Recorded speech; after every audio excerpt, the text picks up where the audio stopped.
Okay. Hi, Eoin. Well battered. Has Tom and Dawid have obviously performed really well in these first two T20s. Does that just highlight the top order options available to you? You must be really pleased with that. Yeah, delighted. I've said it before. I think we're just in I suppose, a period of our game where there are a lot of really good top order batters available to us.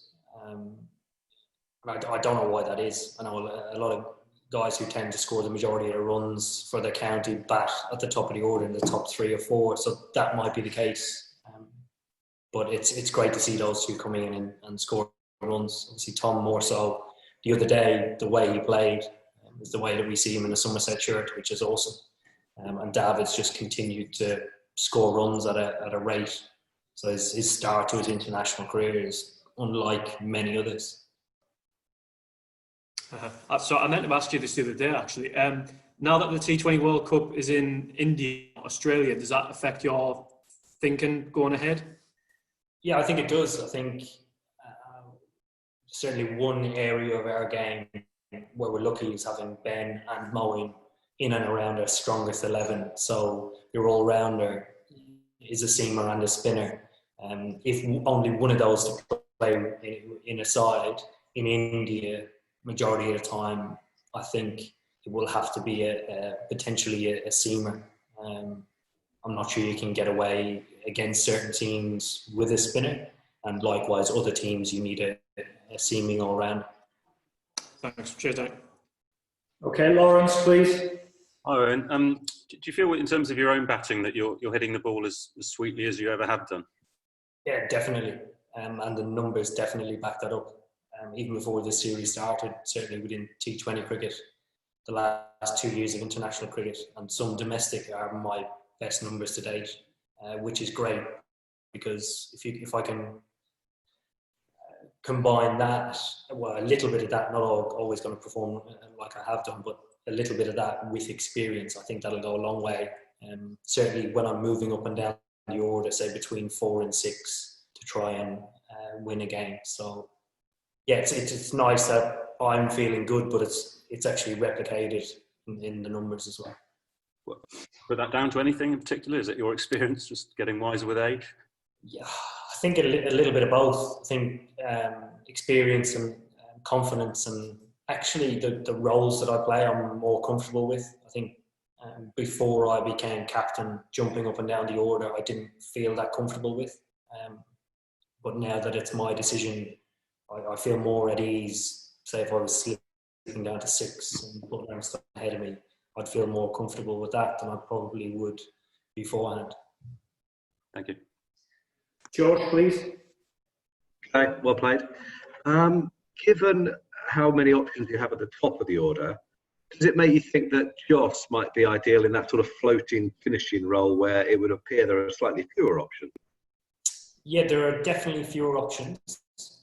But I think when you're trying to fine-tune selection of the final 11, which is very hard to do a year after the World Cup, the teams that you pit them against are the best in the world. Like, do they perform in that way against the best in the world, or do they perform just against certain number of teams? But the 3 guys that we have at the top of the order in our strongest 11, and that includes Joss, do it against everybody, which is obviously one of our strengths. Whereas if you were to bring one of the younger guys in, who's less experienced and less runs under his belt, it might be a bigger challenge. But moving forward, like, I'm hoping if it doesn't work out at the top, we have options. I think that's the best position we've been in for some time with our T20 cricket, just simply because the majority of the guys have been rested the last 4 years throughout the series. And obviously, you were without your 2 quickest bowlers today. They still probably have a decent role to play, wouldn't they? Even if it is in India instead of Australia. Sorry, George. What bowlers did you say? Sorry. 2 quickest bowlers, as in Wood and Archer. Yeah. They would still have a role to play, wouldn't they, in India? Absolutely.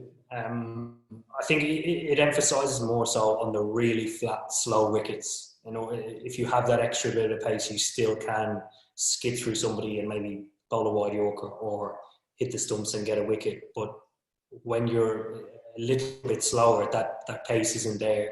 So almost it's difficult to skip through somebody basically unless the ball is reverse swing. Okay, thank you. Thanks. John, please. Yeah, I mean, you're announcing the squad tomorrow for the Australia games. Would we expect to see some of the Test guys back for those games? Yeah, there's a chance some guys will be back. For that, which is great. I mean, guys do enjoy playing in our white ball setup.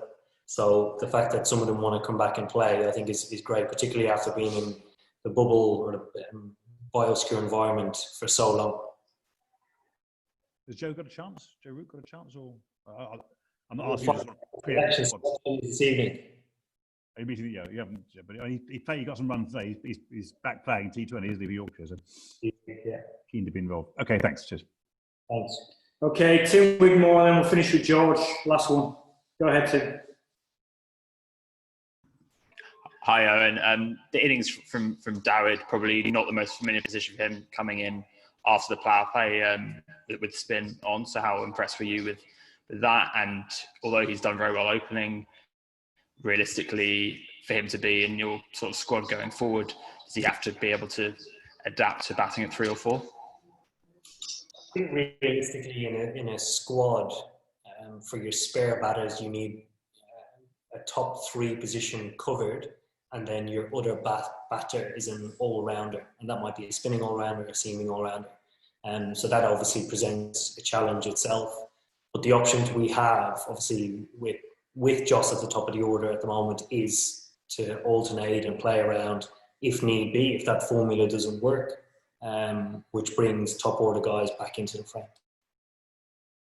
George, last one. Yeah, just a more geeky one.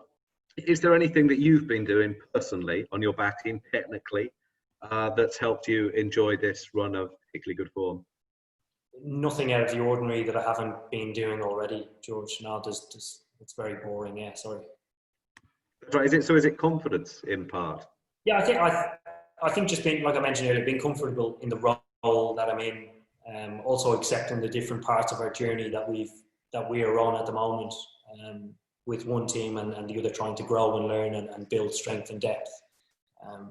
Just taking that on as anybody would, as opposed to, maybe being fussy about selection or down about not putting out a best 11 the whole time.